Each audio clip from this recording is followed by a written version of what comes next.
Hi. Hello? Hey. Yes. Chris, right? Yes. How's it going? Good. Thanks for willing to do this. Yeah, of course.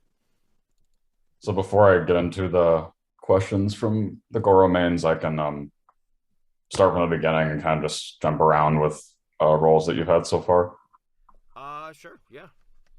So for those who don't know, how did you get into voice acting and what led you into pursuing it? So I started in film production, actually. Went to film school and all that bull crap. And I realized that it was terrible, so moved over to this side because of the, passion for like cartoons and video games primarily. And um, I guess for voice acting itself, it's just kind of always been a dream of mine since I was young, but never thought that I had the means to pursue it. And apparently, I was wrong. So yeah, that's I guess how it all out of classes and a decently large amount of work, and now I'm here. What was your first paid voiceover gig then? First role that I got to do professionally was Trials of Mana. Okay. Yeah, so I my I guess my resume is not really super well kept apparently. So yeah, that was the first one, and it was an amazing experience just to be able to do it. And yeah, I was very lucky to be able to be a part of that. That the character's name was Ludger. He's actually also a beast person, so I All guess I'm right. just like animal people everywhere. And was the first anime you worked on then was just doing incidentals on the Godzilla series? I think that the first, I think to be honest, this whole year has been such a blur. I don't really know the timeline, but the Okay. first like meaningful anime that I was on was To Your Eternity Right. Okay. as the Beholder. But yeah, I have been doing a lot of incidentals, and so I was very fortunate to be able to just be a part of all those projects because I mean, dubbing's hard, man, and like it's great to be able to just kind of get into it and kind of play on all sorts of different little roles inside one show, and then hopefully you get to do some bigger stuff. But sometimes it's great just to jump around. Mhm. And speaking to your eternity, what were your thoughts of stepping into the role of the beholder? I'm so thankful I got to do that. It's kind of weird because he's clearly, I don't know if you've watched it, Yeah. but like he's clearly not the most emotional character in a very emotional show. So he's kind of just watching, kind of being a big jerk at sometimes, and but it's nice to be able to just be there observing and like kind of interjecting every now and then on that show. So yeah, I'm just very thankful to be a part of that. And with playing Hermes and Record of Ragnarok, how'd you become involved in that? Yeah, so I auditioned for a different role actually, but were like, okay, well we like him for this, so they brought me on for that instead, and so yeah, I just got to do Hermes because they had asked me to after auditioning for I think it was Kellen Goff's character actually. Um, he's the announcer guy who I feel I should remember the name of. I think it was Heimdall. Uh, was what I originally auditioned for. So yeah, sometimes that's how it works. You audition for one thing, and they're like, well, he's not right for this, but he's maybe right for this, and so they bring you on for something else. And could you personally relate to Hermes at all? I mean, he's a lot creepier than I am. I don't know if you've watched that show either, but he just holds this doll, dude, and it's like, what's going on, man? It's kind of weird, but it was kind of cool to be because like I get to be all sorts of guys, and in anime they actually usually bring me on for the older and the more smooth talking characters. Like Hermes is a pretty calm character. He's not super far from my normal voice, and Beholder as well is just like a very very lowered version of myself, and I don't even mean pitch wise. I just mean energy wise. So like anime people tend to use me for my lower voice, and So that's a strange difference to be looking at all the different roles at once. And is the most recent, or at least the most recent anime you can talk about that you're a part of, is Inui and Tokyo Revengers? Yeah, I mean, we haven't recorded very much of that character because he's only in the very end of season one. Spoilers, I guess, but but he, yeah, that's the most recent anime role that I've gotten to announce, and I'm looking forward to stepping into that world. We don't know much about him yet, so Mm-hmm. yeah. And so, what is your personal story of how you got first involved with the Genshin? So Genshin, um, yeah, as some people might know, I got to voice NPCs in Genshin, and so I was cast as Draff, and I'm like all over Mondstadt basically. I'm like I don't think I even have any characters in Leah, and I have all the characters in Mondstadt. So it's something like 15 different NPCs or something like that. It might be, I don't know what it is now, but it's just like all these little lines there, and but I was fortunate to be able to be a part of some big stories because of like Draff and Huffman.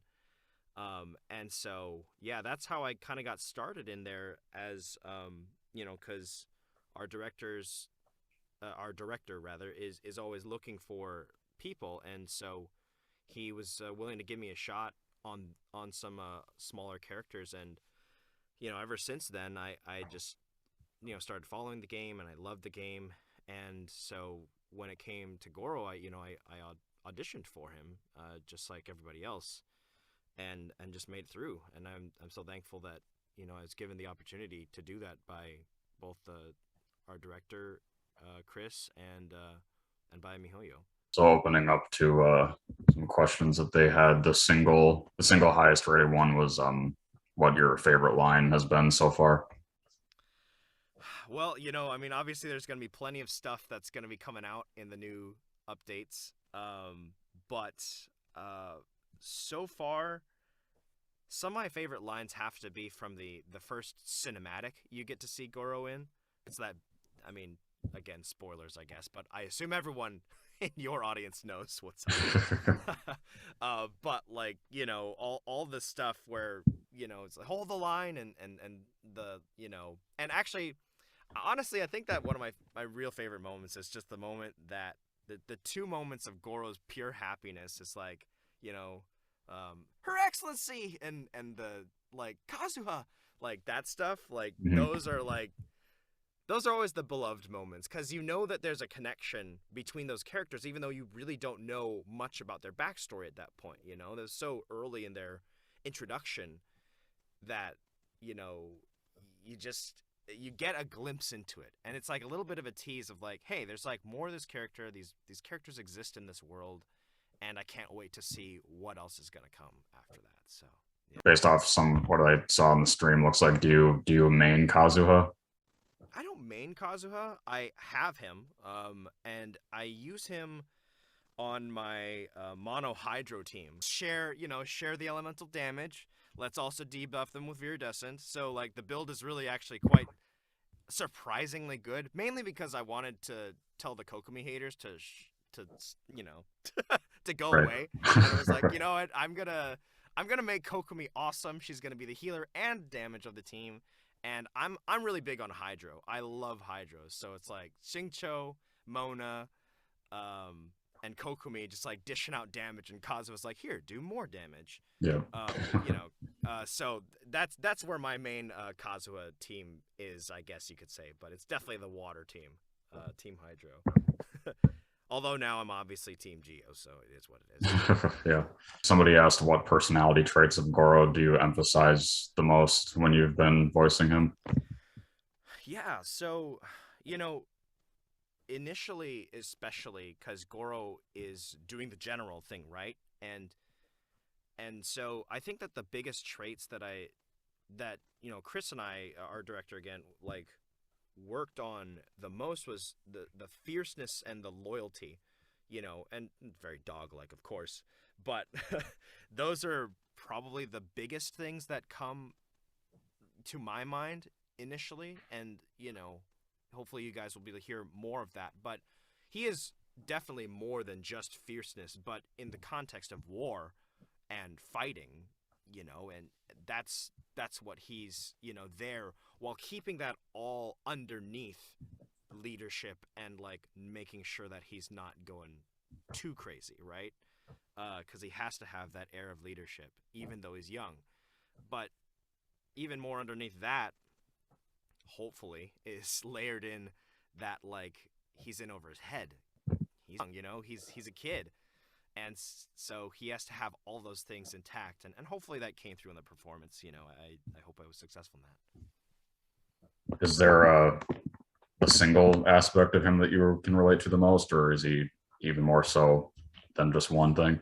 Yeah, I mean, we I think that our goal as actors, our goals as actors is always to try to have as many layers as possible. And sometimes, you don't have the luxury of having a script that has that, and so you work with what you have and you try to give him the most. But I do think that a lot of Goro is multi-layered, um, in a lot of ways, and so it's hard to nail down one single thing. But I guess loyalty would be the most, and he's strong with his convictions.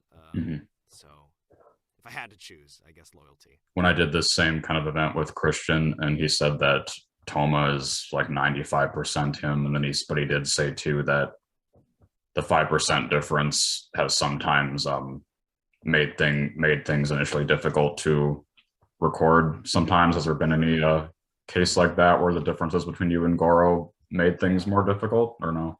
Well, yeah, I mean, because I think there's a lot of similarities with Goro on the like underside, because I've never been to war. I've never led troops into battle. But, I have, felt that, like I'm in over my head. I'm the young guy in the thing. Like when I went to film school, for example, I, I, I like left community college, like the first half year of community college. It was like, peace, I'm going to film school, screw this. And I was like the 18-year-old amongst a bunch of mid 20s and even 30-year-olds who were kind of like coming back to their like trying to do this different career. Yeah. And so I was like the kid who was way in over his head, just dumb, and trying to figure stuff out and trying just to make the right decisions. And of course, just like Goro, he even said, I got to say it in the special program, like from that line, it's like he doesn't always have the right answer, but he tries his best and he tries to listen, and hopefully good things happen. And I completely relate with that, like particularly when I was younger. Hopefully not as much now. Hopefully I know what I'm doing at this point. But back then, I totally got that, where it's just like, people are looking to you for answers, and sometimes the burden of leadership falls on your hands, and you have to try to make the right decision, even if it's not right. But you try. So I think that's Goro's biggest struggle, is just trying to do what's right, because it's Mhm. hard. And he's a young good boy. There were several people that just said that they really love how like wholesome it's been since you've been revealed as him, and like reacting to everybody's fan art. Oh, yeah. I mean, I think I actually overdid it today, to be honest. I saw someone comment on one of my tweets, and it's like, "Oh my God, my phone's blowing up from notifications." I'm like, I'm sorry, but it won't stop. It's just not gonna stop. I've been Yep. holding this back for months, so it's just gonna happen, man. But yeah, I really, I'll just take this moment to say, please support your local artists and any artists you love on the internet, because it's really, it's hard to be a voice actor. I think it's even harder to be just an artist, just like a drawing artist, or any kind really of in any creative field. But like, please just support artists, because they do such amazing things, and I could never do that. But when people bring stuff to life on the page, it's like, oh my God, that's such an amazing talent. So just support them as much as you can. Do people ask what your first impression of him was? I definitely thought like he was this kind of scrappy, young, fierce. Like, I thought he was going to be a little bit more animal like, and he definitely has those qualities. There's no getting around that. But like, he's kind of this kid who is constantly be more human than animal, I think. Because he's lived in human society. Like, you take a look, the direct comparison, of course, would be Razor, right? Yeah. Razor is a human who's wholly human, but he's been raised by wolves. Hmm. So he's more wolf-like because that's what his upbringing was. Goro is like, he's much more animal, physically than Razor is, but he's been raised by humans. He's not had to live in the wild and been raised by a bunch of dogs or something, as far as I know. And so he's very human-like, but he has those animal tendencies. So he is actually, I think that he actually is very human in that respect, where he's just trying to figure himself out and figure out how to do the things that he cares about, like leading troops against injustice and whatnot, and fighting for what's right. So I found it very interesting to see even more of those human traits coming through than the animal traits, taking over completely. But Hmm. it's fun. I mean, come on, we've seen some great animations for him already. Hmm. They're great.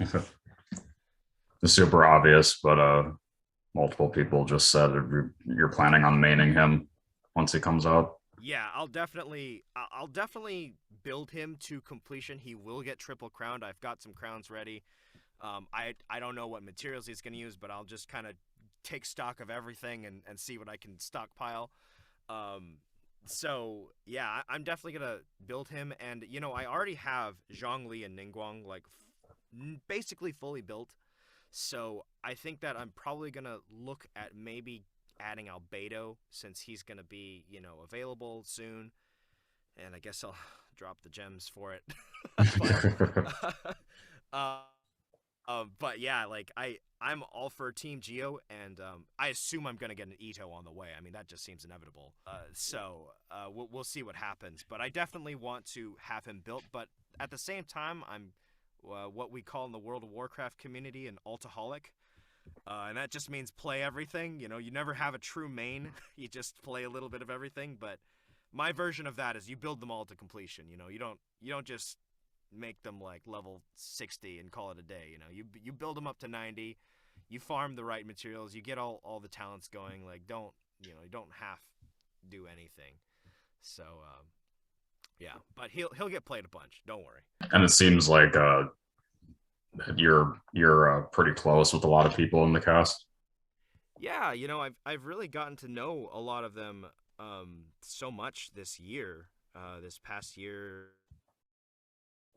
around this time last year, yeah, November, and so it's been a real journey for me as an actor to be more and more, in the community and getting to know everyone and being involved and having to be quiet as Goro for so long because there's only so many people who aren't announced at this point, and I'm one of the last ones, Right. and at least for the current content, of course.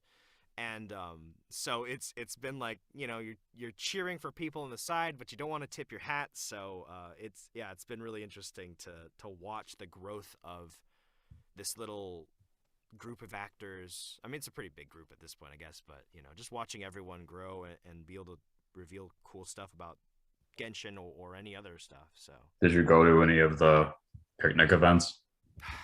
I really regret not going because I really wanted to bring like 3 racks of ribs in true draft fashion. Oh yeah.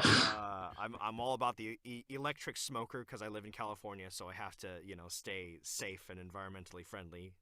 No hate on gas smokers, but I do enjoy doing a 6 hour rib smoke over that time. So wanted to do that, didn't do it, full regret. Mhm. This is more of a technical question with his voice. Is it pretty easy to sustain for you? Yeah, actually, it is a very easy. It sounds like it wouldn't be based on my normal voice. I think a lot of people were really confused when they heard that, like on the special program, uh, like, oh, that's Goro. That just sounds like some dude. But I've been doing kind of higher voices since I was young because my favorite character was always Spider-Man. So like there was always like a teenage kind of younger guy voice that's been with me for a while, and this is an adaptation of that because it what I try to accomplish on a technical level is to make him feel a little bit smaller than my other characters, like physically, um, and also still retain the fierceness. Um, so it's usually pretty easy to sustain, but like obviously I have to watch myself a lot and make sure that I don't relax too much, and I have to stay vigilant. I guess this was sort of already answered, but just people asking what your favorite character interactions with him have been so far. Yeah, I mean that Kazuha moment was really great. I'm excited for everyone to check out the hangout because it's gonna be great. I love it. I'm a little sad that Christian and I would always talk because we've kind of been like we're like the graduating class now of Genshin, right? Mhm. And uh, we our characters don't interact. It's like Christian's character Toma, sends the traveler to me, but we don't get to talk. And then there was that tweet that was like talking about Toma, and it's like a quote from Gorou quoting Taromaru, and it's like we don't talk directly. There's always a middleman. Yeah.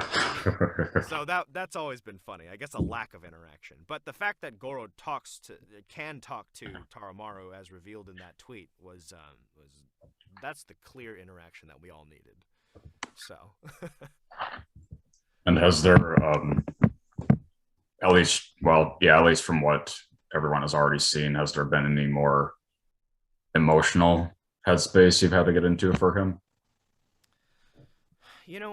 I would say that the stuff that's been there hasn't been like the most deeply emotional, only because, and I don't mean that like in an insulting way. I just mean that, Right. he's dealing with very exterior stuff, right? It's just fighting, doing what's right.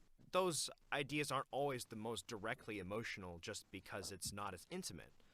And I think that there are some nice moments though, just like him worrying about what's going on with certain story points that I guess that's a little far in, and I don't want to say too much just for people who might still be playing the game getting through. But there are definitely some moments where he's just genuinely worried about stuff, but is more trying to figure it out rather than having an emotional response because he's got to be the leader. But hopefully we'll be able to see some more stuff in that regard. That is one thing I always like to ask voice actors, completely outside of Goro, like what is the most emotionally involved headspace you've had to get into so far for a role? That's a good question. Um, Man, this whole year has been a freaking whirlwind. I'll just say that right now. There's some stuff that's definitely gonna come out that I can't talk about. That's deeply emotional. And you know, I have been. I think it's a weird choice, but I will say some of the stuff with the Beholder is the complete opposite of emotional, but Mhm. but it's been difficult to have to pull all of that away while having an opinion about things, Yeah. because you can't. It's hard to express an opinion about something when you inherently have like no emotions.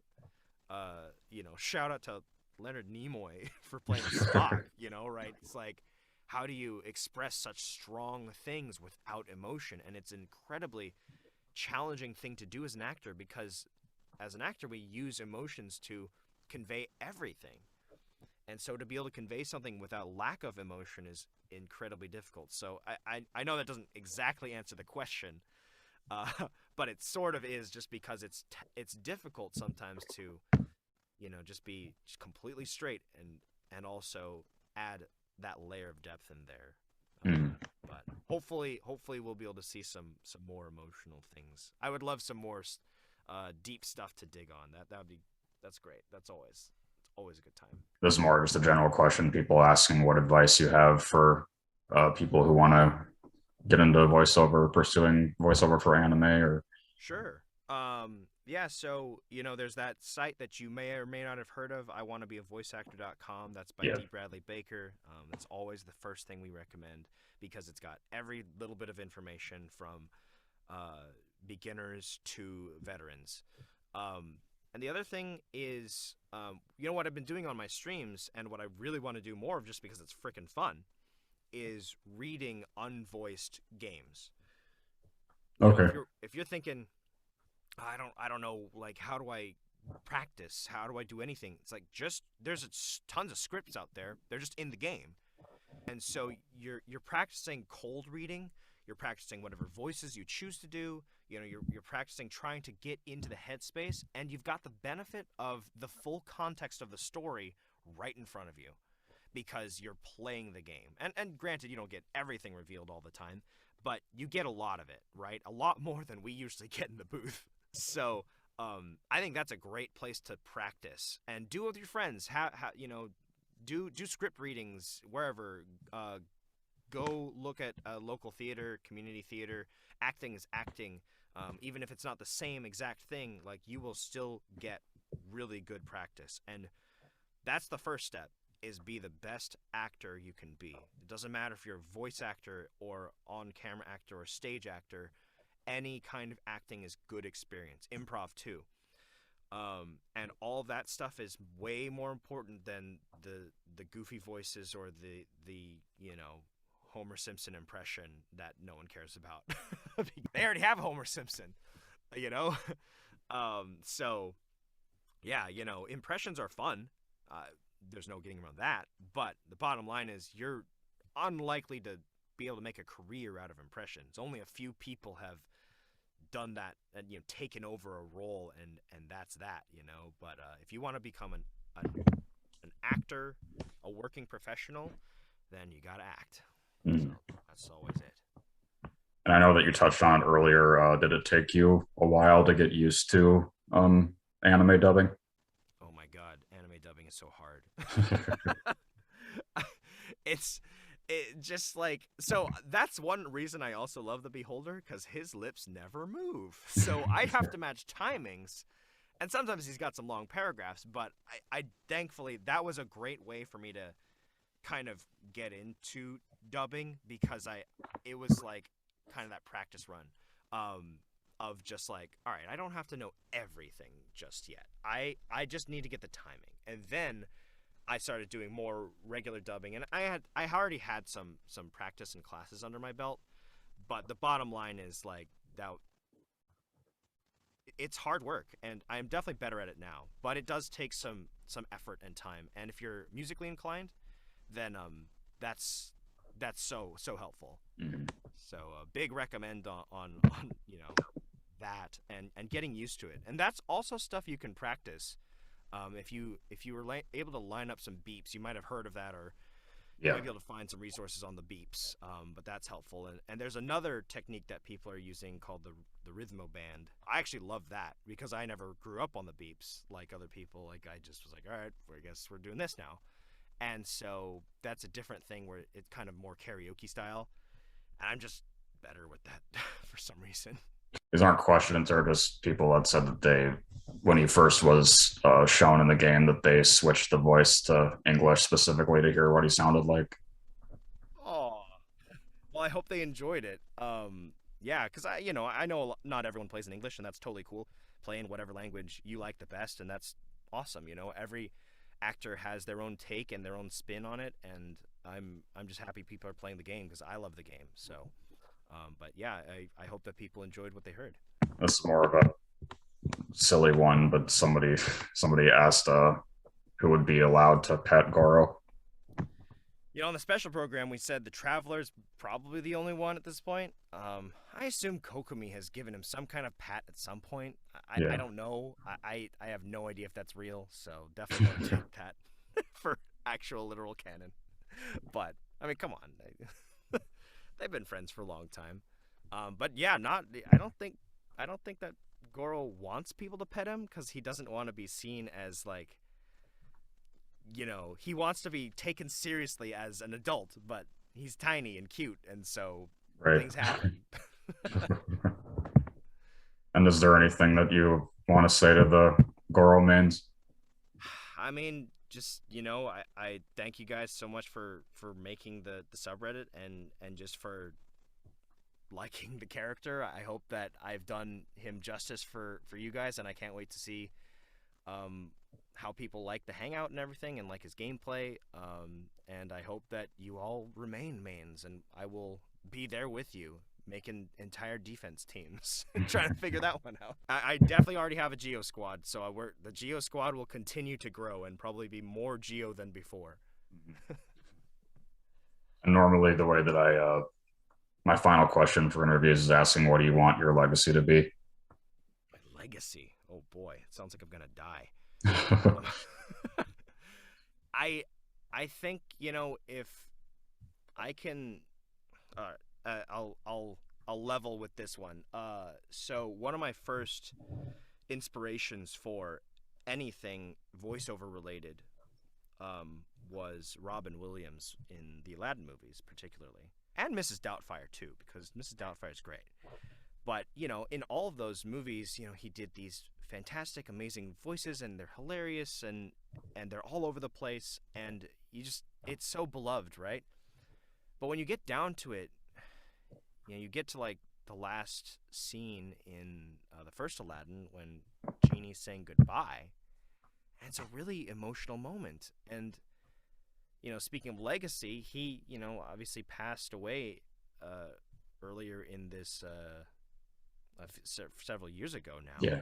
And he left a powerful legacy, but also a sad one. And so, if there's any way that I could leave some kind of emotional impact on this world, even close to that, then I would be happy, because you just want to leave something positive on the world and be able to make people feel something in a good way. So I think that's really the role of the actor, is to let people understand emotions better at the end of the day, and to be able to understand themselves better at the end of the day.